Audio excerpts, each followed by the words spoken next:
آئیے ہم تقسیم کر لیتے ہیں پہلے علم کی بنیادی تقسیم ہم اس طرح کریں گے کہ علم کی دو قسمیں ہوتی ہیں، علم نافع اور علم غیر نافع.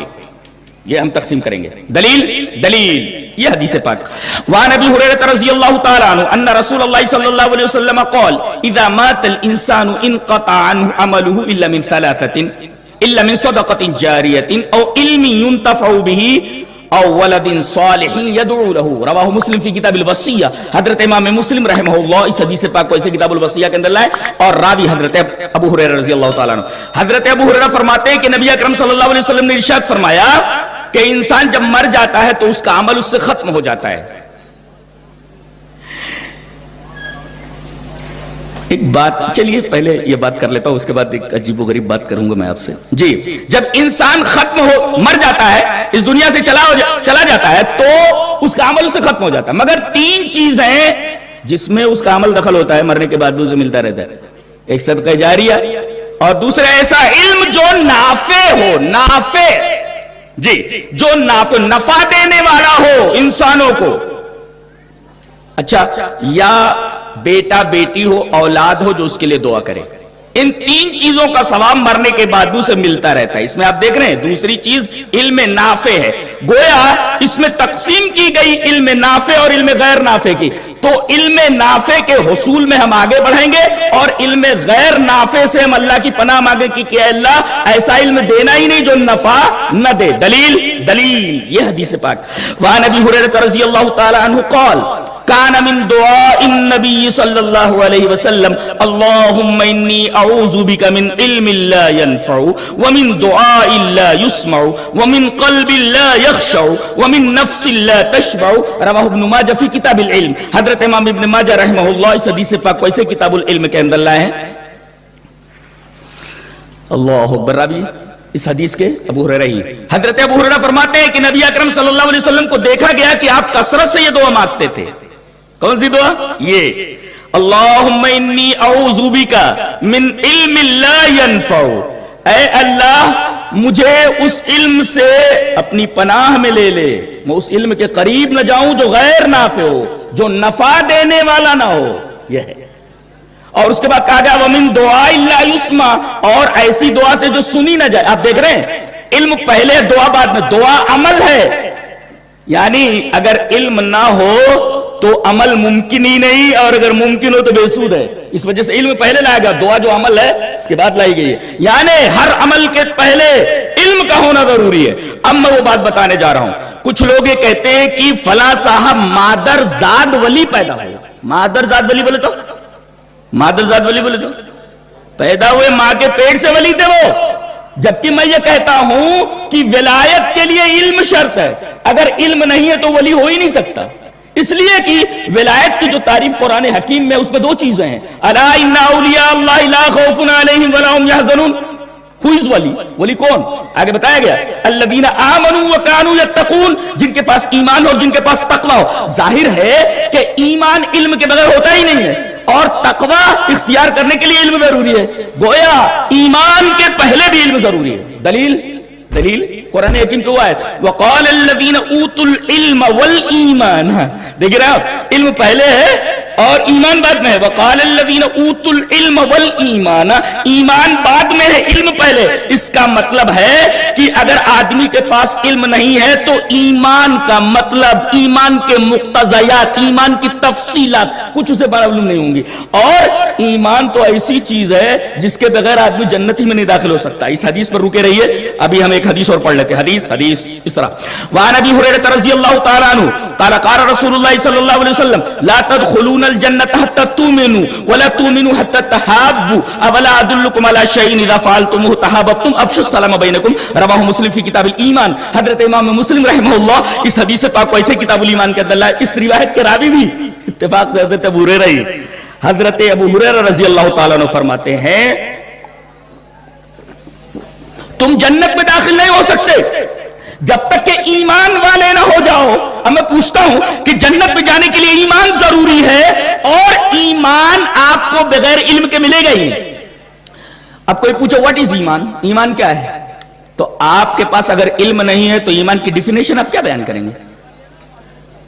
تفصیلات کیا ہیں ایمان کی؟ آپ کے پاس علم ہی نہیں ہے، ایمان کی تفصیل کیسے بیان کریں گے؟ اسی وجہ سے اس آیت کریمہ میں علم کا تذکرہ پہلے، ایمان کا تذکرہ بعد میں۔ اس کا مطلب یہ ہوا کہ پہلے آدمی ایمان کے بارے میں علم حاصل کرے، ایمان کے مقتضیات، ایمان کی تفصیلات کو سمجھے۔ وقال الذین اوتوا العلم والایمان، ایمان سے پہلے علم ضروری ہے، اور ابھی میں نے بتایا اس حدیث پاک میں عمل سے پہلے علم ضروری ہے، اس لیے کہ دعا عمل ہے، اس کے پہلے علم کا تذکرہ کیا گیا۔ اب آگے بڑھیں۔ اللہم انی اعوذ بک من علم لا ینفع، اے اللہ میں تیری پناہ چاہتا ہوں اس علم سے جو غیر نافع ہے، جو غیر نافع۔ دیکھیں دنیا کی کسی چیز کے بارے میں آپ حرص نہیں کر سکتے، خواہشوں کو بڑھا نہیں سکتے، لیکن جہاں تک علم کا معاملہ ہے علم میں حرص جائز ہے۔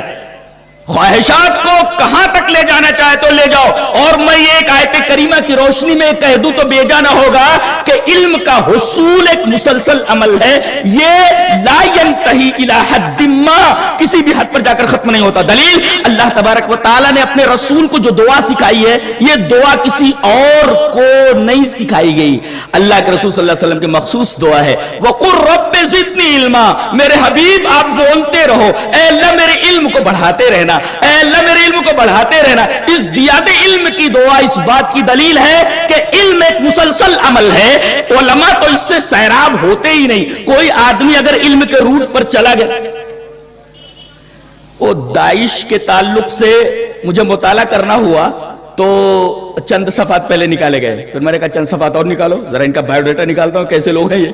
1500 صفحات پڑھ گیا، اب بھی طلب ہے کہ مزید ان کے بارے میں معلومات حاصل کروں اور قرآن و حدیث کی روح پہ پرکھوں ان کو کہ یہ کون لوگ ہیں، کیسے لوگ ہیں۔ 1500 صفحات کی سٹڈی کر چکا ہوں جی۔ علماء سیراب نہیں ہوتے، علماء سیراب نہیں ہوتے۔ اور احرص علی ما ینفعک، یہ تو مسلم کی روایت ہے کہ جو چیز نفع بخش ہے اس کی حرص جائز ہے، حرص جائز ہے۔ احرص علی ما ینفع۔ اچھا ایک بات اور بتا دوں، حرص ہم جس معنی میں لیتے ہیں اس معنی میں حرص قرآن اور حدیث میں نہیں ہے۔ ہم لوگ جس مفہوم میں حرص کو لیتے ہیں، لالچ جس کو بولتے ہیں، اس معنی میں عربی میں حرص نہیں ہے۔ جیسے وسیلہ، وسیلہ جس معنی میں ہم اردو میں لیتے ہیں عربی میں وہ مفہوم نہیں ہے وسیلے کا جی۔ حرص کہتے ہیں، علامہ ابن قیم رحمۃ اللہ علیہ کی بڑی پیاری کتاب شفاء العلیل فی مسائل القضاء والقدر والحکمت والتعلیل، تقریباً 1000 صفحات کے اوپر صرف تقدیر کا مسئلہ سمجھایا انہوں نے، اتنا بڑا عالم ہے اور ابن تیمیہ کے شاگرد ہیں، تعارف کی ضرورت نہیں، کتنا بڑا آدمی ہے۔ ایک مسئلے کے اوپر، ایک پوائنٹ کے اوپر پوری کتاب لکھ ماری 1000 صفحات پہ، مسئلہ تقدیر، نام کتنا پیارا ہے، شفاء العلیل فی مسائل القضاء والقدر والحکمت والتعلیل، اتنا لمبا تو اس کا نام۔ اس میں لکھتے ہیں وہ یہ احرص علی ما ینفعک والی حدیث کی تشریح میں کہ حرص نام ہے کسی چیز کی طلب میں اور تلاش میں اپنی پوری قوت کو، اپنی پوری محنت کو نچوڑ دینا، دیٹ از کالڈ حرص، اس کو حرص بولتے ہیں، یہ جائز ہے۔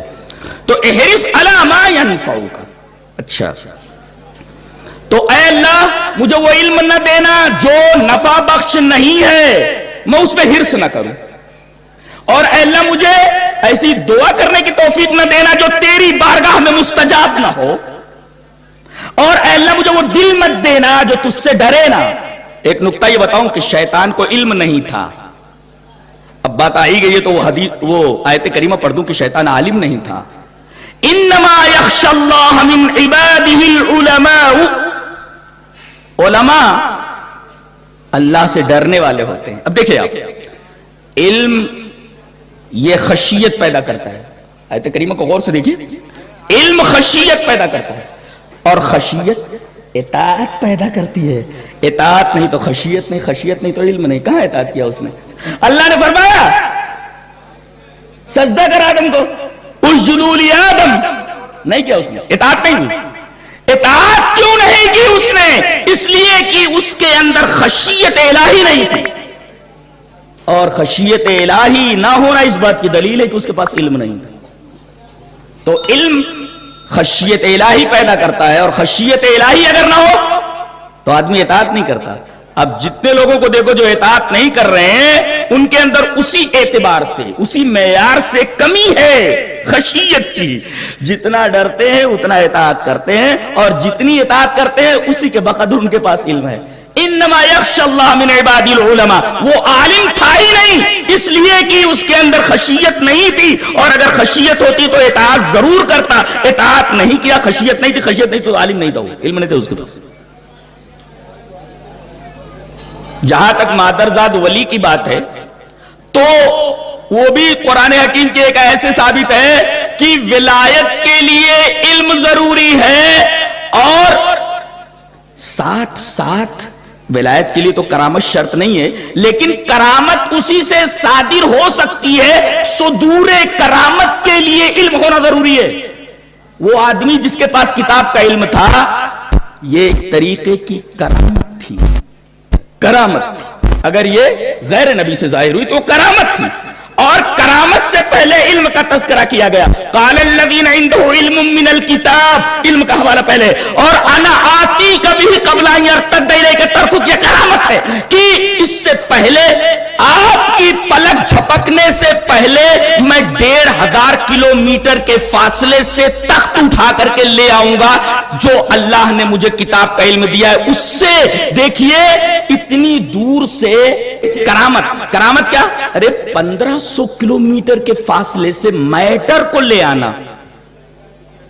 ایک صاحب کیا بات ہے، لوگ موبائل کے اوپر تعجب کرتے ہیں، دنیا مٹھی میں، سارے لوگ پریشان ہیں، دنیا مٹھی میں۔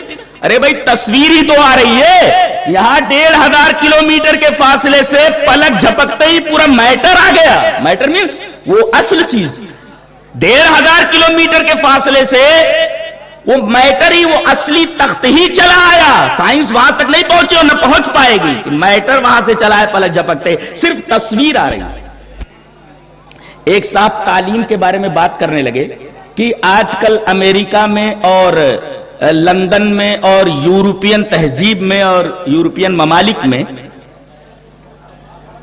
ایک دوسرے طریقے کی تعلیم ہو رہی ہے۔ ہم اورلی پڑھا دیتے ہیں، بچہ سمجھے یا نہ سمجھے، لیکن وہاں باقاعدہ دکھایا جاتا ہے۔ مثلا اگر لڑکے کو انجینئر بننا ہے تو کیا، کون سا انجینئر بننا؟ بولے میکینیکل انجینئر۔ اچھا ٹھیک ہے، تو اس کے سامنے کار کے سارے پرزے کھول دیے جائیں گے ہر ہفتے، ہر 15 دن پر، اور باقاعدہ دکھایا جائے گا کہ یہ کیسے اس کو جوڑا جاتا ہے، اور پھر اس کو اس جگہ لے جائیں گے ان بچوں کو جو یہ میکینیکل انجینئرنگ کس طریقے سے اس کا پروسیس ہوتا ہے، پروسیسنگ دکھائیں گے اس کو۔ میں نے کہا یہ کون سی نئی بات ہے، یہ ایجوکیشن یعنی ویژول ایجوکیشن، ویژول ایجوکیشن یعنی دیکھ کر کے تعلیم دینا، یہ تو قرآن حکیم میں موجود ہے۔ بولو قرآن میں؟ میں نے کہا شیخ عبدالعظیم نے ابھی اطمینان قلب کی بات کہی، تو اسی اطمینان کے اوپر میرا ذہن اس آیت کریمہ کی طرف منتقل ہوا۔ اللہ نے فرمایا وَإِذْ قَالَ إِبْرَاهِيمُ رَبِّ أَرِنِي كَيْفَ تُحْيِي الْمَوْتَى، یہ کانسیپٹ ہے کہ اللہ مردوں کو زندہ کرتا ہے، یہ کانسیپٹ ہے۔ حضرت ابراہیم مانتے تھے کہ اللہ زندہ کرتا ہے مردوں کو، یہ تعلیم ہے، یہ اعتقاد ہے، کانسیپٹ ہے۔ اور وہ بھی کیسے کانسیپٹ؟ بے بتا دیا گیا، اورل بتا دیا گیا کہ اللہ مردوں کو زندہ کرتا ہے۔ اب اس کا ویژول ایجوکیشن دیا جا رہا ہے۔ کہہ رہے کہ اللہ میں دیکھنا چاہتا ہوں پروسیسنگ کیسی ہوتی ہے، میں آنکھوں سے دیکھنا چاہتا ہوں، ویژول ایجوکیشن میں۔ ارے تم نے تو ایک مردہ چیز کے پارٹ کھول کر کے پھر سے جوڑ دیے، یہاں ایک زندہ چیز کے سارے پارٹس کھول دیے گئے اور ویژول ایجوکیشن دیا گیا کہ اس طریقے سے ایک زندہ چیز کو مردہ بنانے کے بعد اس کے اجزاء کو ایک دوسرے میں مکس کرنے کے بعد اس طریقے سے بنایا جاتا ہے، اس طریقے سے ہم پروسیس کرتے ہیں۔ اللہ کتنی عجیب و غریب کتاب ہے، اللہ اکبر، حیران ہو جاتا ہے، حیران ہو جاتا ہے اس کتاب کو پڑھنے کے بعد۔ ارے پریکٹیکل ہی نہیں، ایک ہوتا ہے وربل یعنی منہ سے بول دیتے ہیں کانسیپٹ، جیسے اب لکھ دیا گیا کہ بھئی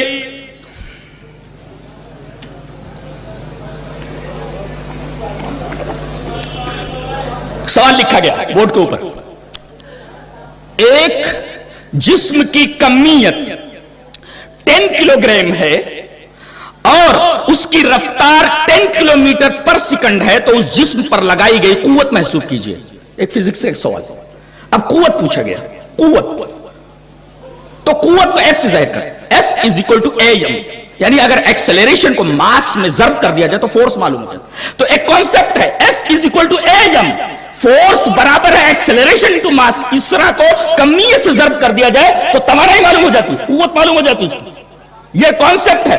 اب اس کو بورڈ کے اوپر سمجھایا جائے گا کہ اس طریقے سے دیکھو یہ اتنی فورس ہے, یہ ایسا ہے, یہ ایسا ہے. تو میرا خیال ہے کہ 100 نیوٹن, اس لیے کہ سی جی ایس نظام میں توانائی یعنی فورس کی جو اکائی ہے وہ نیوٹن, میرا خیال ہے 100 نیوٹن آئے گا کچھ. تو ایک کانسیپٹ ہے اور اس کے بعد اسے بورڈ کے اوپر سمجھا دیا گیا, اور ایک ہے اسے پریکٹیکل بتا دینا. قرآن حکیم کہتا ہے پریکٹیکل میں بتا دے رہا ہوں کہ پروسیسنگ کیسے ہوتی ہے. تم تو مردہ چیزوں کی پروسیس کر کے بتاتے ہو, ہم زندہ چیزوں کو مارنے کے بعد کس طرح پروسیسنگ کرتے ہیں وہ تم اپنی آنکھوں سے دیکھ لو. ویژول ایجوکیشن, یہ تعلیم ہے, یہ علم. حالانکہ قرآن حکیم کوئی سائنس کی کتاب تو ہے نہیں, اور نہ اس کے کسی کانسیپٹ یا کسی فارمولے یا جو کچھ اس میں بتایا گیا ہے سائنس کی کسی تائید کا محتاج نہیں ہے. سائنس کی کسی تائید کا محتاج نہیں ہے. ارے احتیاط انسانوں کے خیالات کو ہوتی ہے کسی دوسرے چیز کی. اللہ تبارک و تعالیٰ نے یہ چیز نازل فرمائی ہے. اور ایک نقطہ اور یہاں سے سمجھتے جاؤ کہ بخاری شریف کی ابتدا جانتے ہو کس سے ہوئی ہے؟ باب بدء الوحی سے. اور اس کے بعد تمام علوم بیان کیے گئے. یہ نیت کا علم ہے تو یہ عبادت ہے تو یہ چیز ہے, یہ چیز ہے, یہ چیز ہے. بتایا گیا کہ دنیا کے ہر معاملے میں ابواب کتاب العلم تو بعد میں لائے, پہلے باب بدء الوحی یعنی علم کی ناک میں وحی الہی کی نکیل جب تک نہ ہو, علم ایک بگڑے ہوئے اونٹ کی طرح, ایک پاگل ہاتھی کی طرح, فیل ہائش کی طرح کدھر بھی ادھر ادھر ہو جاتا ہے. تو خشیت پر بات آئی تھی, تو وہاں سے ہم نے یہ بتایا کہ شیطان کو علم نہیں تھا, وہ عالم نہیں تھا, یہ تصور ہی غلط ہے. اور دوسرے ولایت کے لیے علم ضروری ہے, اور میں نے یہ بھی کہا کہ کرامت کے لیے علم ضروری ہے. اب جو مادرزاد ولی جو ننگا رہتا, ننگا تو اس کے پاس دماغ ہی نہیں ہے, اور ایمان کے لیے دماغ ضروری ہے اس لیے کہ وہ مکلف ہی نہیں ہے. اور جہاں تک اب ولایت کے لیے اگر علم ضروری ہے تو اللہ فرماتا ہے کہ کوئی علم لے کر آتا ہی نہیں. اللہ نے فرمایا واللہ اخرجکم من بطون امہاتکم لا تعلمون شیئا وجعل لکم السمع والابصار والافئدہ لعلکم تشکرون. اللہ نے فرمایا اللہ ہی وہ ذات ہے جس نے تم کو تمہاری ماؤں کے پیٹوں سے نکالا. لا تعلمون شیئا, علماء بیٹھے ہوئے, نکرہ اگر تحت النفیہ تو عموم کا فائدہ دیتا ہے. لا تعلمون شیئا نکرہ لا ایک چیز نہیں جانتے, ایک چیز کا علم تمہارے پاس نہیں تھا. یعنی آدمی ماں کے پیٹ سے نکلا تو ایک چیز کا بھی علم نہیں تھا, اور ظاہر ہے کہ ولایت کے لیے ضروری علم ہے. اب جب علم لے کر پیدا نہیں ہوا تو مادرزاد ولی یہ در حقیقت حرمت ولایت کے اوپر بھی انگشت نمائی ہے, اور اس طرح حرمت لفظ بھی پامال ہوتا ہے اور حرمت عقیدہ بھی. کچھ آیا سمجھ شریف میں؟ جی ہاں. تو ہم نے یہ ثابت کر دیا کہ ولایت کے لیے علم ضروری, اور جب علم ضروری ہے تو مادرزاد ولی کا جو تصور وہ غلط ہے. اور کرامت کے لیے بھی علم ضروری ہے, وہ قال الذی عنده علم من الکتاب سے ثابت ہے, اور انما یخشی اللہ من عبادہ العلماء سے ثابت ہے کہ شیطان یہ عالم نہیں تھا. تو علم کی تقسیم ہم نے کیسے کی تھی؟